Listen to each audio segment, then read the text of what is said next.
The Holy Gospel according to Matthew. Jesus said, "You are the salt of the earth. If the salt has lost its taste, how can its saltiness be restored? It is no longer good for anything, but is thrown out and trampled underfoot. You are the light of the world. A city built on a hill cannot be hid. No one, after lighting a lamp, puts it under a bushel basket, but on the lampstand, and it gives light to all in the house. In the same way, let your light shine before others, so that they may see your good works and give glory to your Father in heaven. Do not think that I have come to abolish the law or the prophets. I have come not to abolish, but to fulfill. For truly I tell you, until heaven and earth pass away, not one letter, not one stroke of the letter will pass away from the law until all is accomplished. Therefore, whoever breaks one of these least of these commandments and teaches others to do the same will be called least in the kingdom of heaven. But whoever does them and teaches them will be called great in the kingdom of heaven. For I tell you, unless your righteousness exceeds that of the scribes and Pharisees, you will never enter the kingdom of heaven." The Gospel of the Lord. Please be seated. I'd like to invite kids to come up. Katie's coming up and has got a message for you this morning.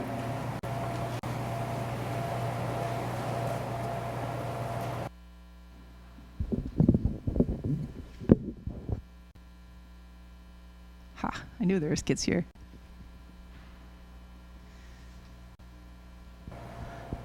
Good morning, Julian and Tristan.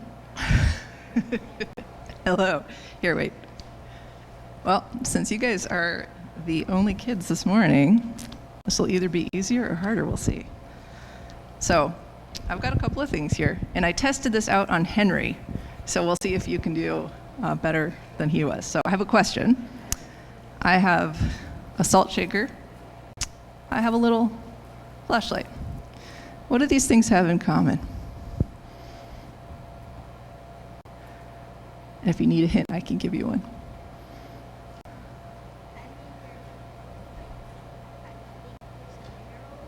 Minerals in both of them? That's true. Probably in the filament of the light, yeah.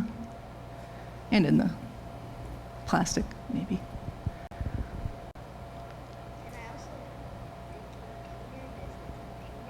The container? Okay, yeah, I see what you're saying. Yeah, no, I wasn't thinking of the container, but here's one hint I have. There's a picture on the cover of the bulletin today.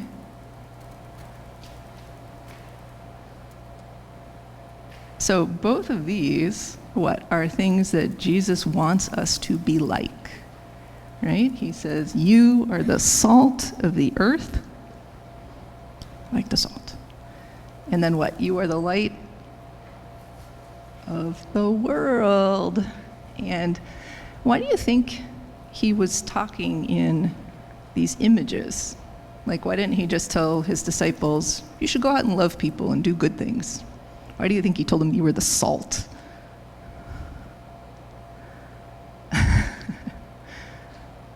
It's harder to understand in some ways, isn't it?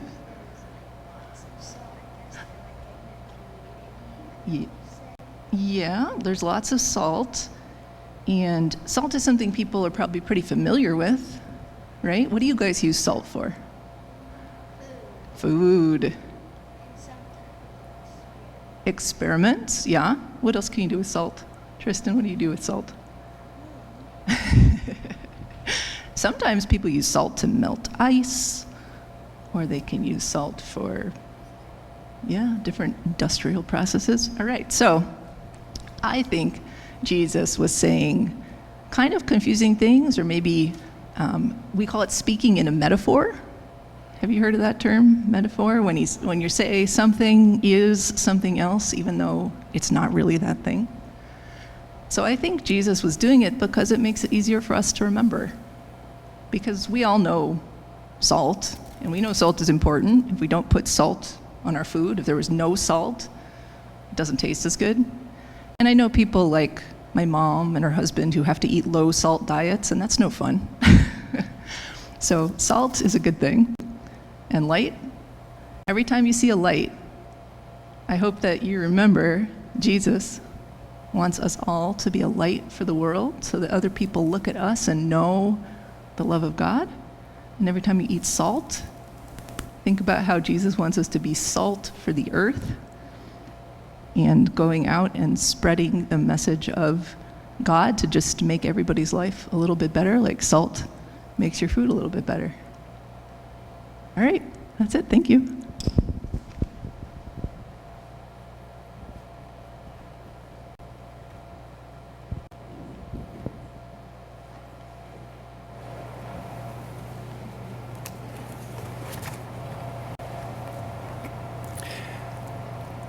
Thanks, kids, and thanks, Katie. It was 3 years and 21 days ago, 1,117 days to be exact, 1,608,480 minutes if you do your math. I'm not doing a reprise of Rent here, just FYI. It was January 15th, 2020, that the first case of COVID in the US was reported. And since then, some 6.83 million deaths worldwide. We have learned much in that time. We have learned the value of masks and washing. We have learned the value of vaccines and boosters. We have learned the value of quarantining. We have learned to make wise, if not painful, decisions for ourselves and for our loved ones. And despite all of those things that we have learned, there are those of us who still have been prone to COVID-19. My partner and I caught COVID attending an Easter vigil in 2021. Figure that one out. I bring all of that up to say that in all of those 1.6 million minutes, we have grieved, we have felt alone, we have felt cut off from our loved ones, our friends, our work colleagues, and even members of our own faith community here. It was and it is painful. It was painful to visit my mom as I sat outside her adult family home dining room window, holding my cell phone to my ear, hoping that she would hold the house phone to her ear and we could have a conversation. She did not, she could not, and perhaps that in itself was a blessing, understand why I couldn't come in and sit with her to hold her hand. And I'm sure you have similar stories to tell too. And one of the things that made it a little bit easier for me was that as I pressed my hand on the glass window, and she would reach out her hand and lean forward and put her hand on the other side of the glass from my hand. It dawned on me that it was just the thickness of that piece of glass that kept her safe. She never had to suffer from COVID. And all of us at one time or another learned, sometimes the hard way, that to love one another was to have to stand on the other side of the glass, to wear a mask, to wash our hands, to not be able to see someone in the hospital out of an abundance of care, out of an abundance of love. And that is and was painful. That, I think, is the greatest but the most tragic lesson of COVID. Thank you for doing your part. And as my doctor would tell me after every visit, he says, take good care. Thank you for taking good care. Thank you for heeding the words that Jesus has spoken last Sunday and again today. For what Jesus is getting at in this great sermon of his is that what it means for us to have a radical vision to live in this world will require that all of us do our part to the building up of a new community, a new way of being, and along with it, define what our role will be in that new community. In the beginning of Jesus' sermon that you heard last Sunday, the words, "Blessed are you," are continued in the text today. You are the salt of the earth. You are, not to become, not to be like, but you are already the light of the world. That you isn't pointed at you individually by name, but you collectively as y'all. Y'all are the salt of the earth. Y'all are the light of the world. Y'all are for the sake of the world. Y'all are called to be different. You all are part of a very peculiar community, and that's what makes of us the salt and the light in the world. For y'all have a job. You all have a purpose to embody what is new and what is right in the life of Christ.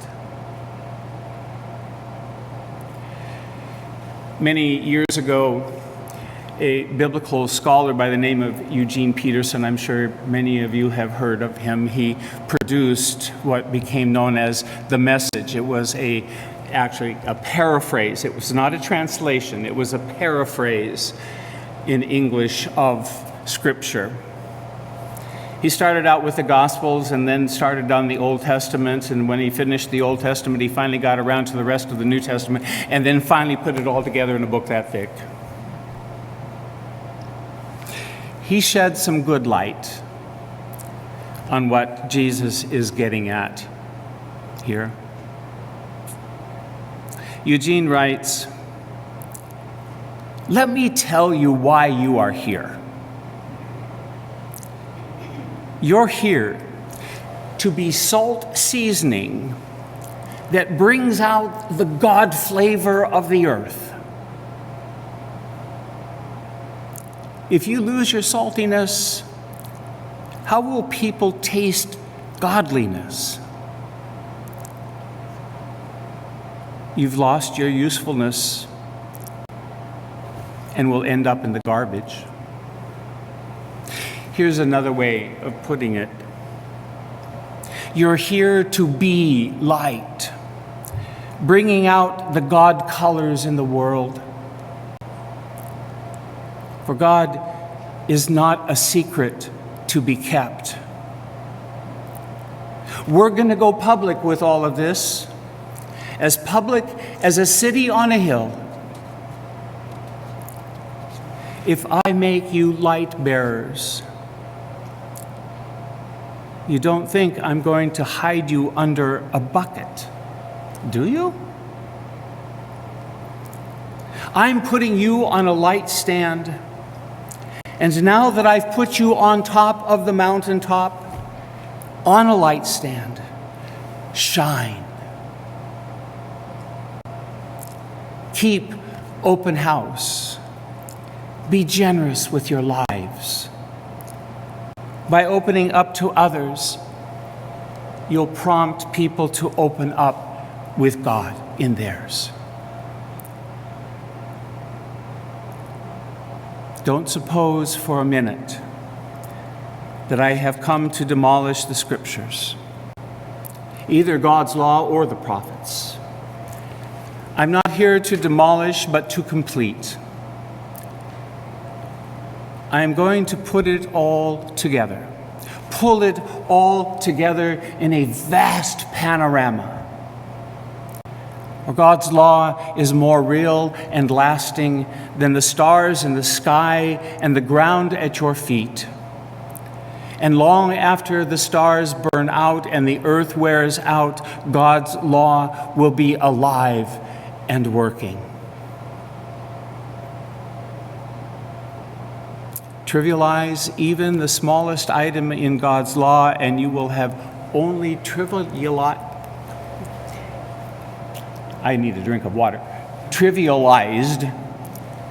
yourself. But take it seriously.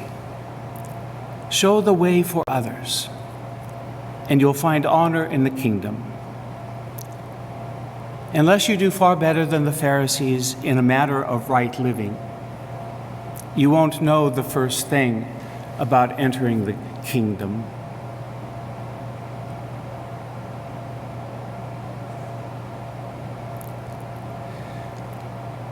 Too often, we as humans tend to do what we tend to do is to hide God. To hide God and what God desires because of our own silence or because of our inability to act, to do. Now that may sound a bit arrogant, but God has called each of us and has shown us what is good. That God would choose to call us, all of us, y'all, as partners with God in our saltiness, in our light, in our lives, in our world.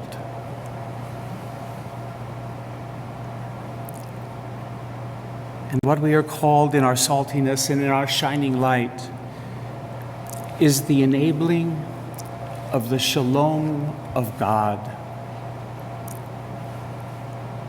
in our deepest, most authentic, true selves.